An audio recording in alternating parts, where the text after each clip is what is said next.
Hey, what's up guys? This is Anthony from Anthony's Customs, and the review I want to do for you today is the Marvel Legends 2012 Masked DAKEN, or Dark Wolverine. This was supposed to be the regular version, but it turned out that the unmasked version was way more common. So right now it's starting to kind of change. This guy's starting to show up everywhere, but either way, this is the masked version. That's all that really matters. And let's go ahead and get at him. He is the exact same figure as the unmasked version, minus the head, obviously. Everything else is the exact same. He stands, as you would expect, 6 inches tall, and he has standard Marvel Legends articulation, really. The head is on a disc with a peg at the top of the disc, so it has the up and down and the rotation. It's really nice, at least for a Wolverine figure, and I think just about any figure, to have that disc in there. Just having the peg doesn't give you enough motion, and having the head able to turn all the way up almost so he can look up or bend over and then look forward, I think is pretty good. And it also lets him look pretty far down, so that's pretty nice. And they did a good job with it because the head can kind of shift on the peg, so you don't have to worry about that big flat spot. This head, you can just kind of pop it forward a little bit, and it looks way more natural, so that's fine with me. He has the butterfly joint in the shoulder/chest area, both sides. This is the same joint that was on the Black Spider-Man from the Red Hulk wave, I believe. Same torso. Actually, I think it's all the exact same in the torso and the upper legs and upper arms. Not positive, though. Ball disc shoulders, so you've got the disc in there for the ball to go up and down on, and then of course the ball rotates as well. Bicep swivels built in right there. Double jointed elbows, forearm rotation, wrist rotation, and a wrist hinge. Now personally, since we have the wrist rotation, I think the forearm rotation is it's redundant. You don't need it at all. All it does is break up the sculpt, and it doesn't really line up no matter how you do it. So I think that should have definitely just been a solid sculpt the whole way through with the wrist rotation. You don't accomplish anything by having it twice, but that's just my opinion. And both hands are the same.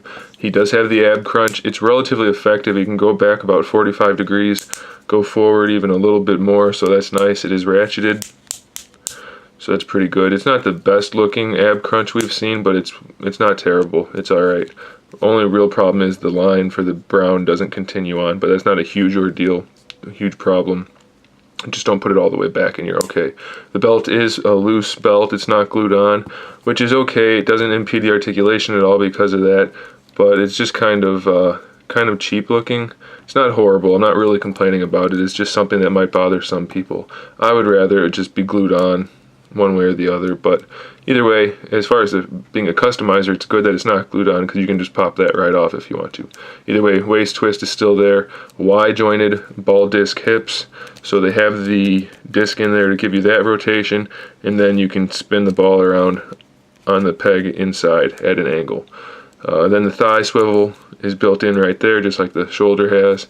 Double jointed knees, shin swivel at the top of the boot, which is hidden, so that's nice. These are pretty good boots, I think. I like these Wolverine boots. Ankle pivot, ankle rocker. It's a little loose, but it's still effective. And then you have a toe joint as well, which is a really useful toe joint. It's just not really tight enough to use, probably. I said that weirdly, but it has a great range of motion. It's just kind of loose. Now, these are probably my least favorite feet. They're almost the exact same as the ones that we saw on... Who had those feet? I can't remember now, but they're old feet, and I don't like them because they're so flat and just not realistic looking. They're okay, and these look like they might have been retooled a little bit to have some wrinkles, and they do have the soles on there. I think they always did, but either way, I would have liked a little bit of a different foot design, but they're okay. They're not horrible, and they do have good articulation. As far as the paint goes, it's not great, but it's not bad at all. You have some nice shading on the yellowish brown parts, so that's decent. It's relatively even. It's not so bad like the Big Time Spider-Man, where it's not in some places and is in others, so it's pretty decent. It's a little heavier on the torso and the head than it is on the lower legs or lower parts of the body, but it's okay. The skin tones are all pretty nicely done. I don't think there's no shading on the skin, but it's okay. It still looks pretty good. The arms match the face, so that's nice. There's no shading on the dark parts either, but it's so dark it doesn't really matter. Mine has a little bit of a paint problem on the shoulder, but that's just a fluke, so no big deal. Can't really hold that against Hasbro. I guess I could, but I'm not going to. The sculpt on the head is pretty nice.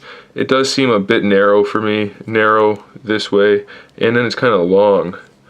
Not hugely, but it just seems a little bit like it got pinched. So if it was a little bit thicker, I think, to blow it out like that, and then squish it in a little bit like that, I think it'd be a little nicer, but it's not bad. He's got kind of a nice smirky, not really a smirk, but kind of a frowny, smirky face, so it looks okay to me. What else? The belt's painted, the buckle's painted gold. It's kind of ugly, I think, but if that's what the color is in the comics, then that's fine. It's not Hasbro's fault. I don't know. I haven't seen Daken in this uniform in the comics yet, so I can't really say for sure. I do know that he's not supposed to have these metal things for his claws, but they are there and they are painted, so I guess that's okay. He does have the bone claws, which I guess are okay also. And that's pretty much it, really. It's a decent figure. The lines are painted relatively well. The tattoo's painted really well. And there's really not a whole lot to complain about. Is it perfect? No. Is it amazing? No, but it's a solid figure. So I do recommend it. I wouldn't spend a fortune on it like a lot of people did earlier this year. But if you can go get it for retail price or close to it, you probably should. It's a solid figure, so I do recommend it, guys. Thanks for watching. Stay tuned for some more reviews coming up and some new customs in the near future. And in the meantime, keep collecting.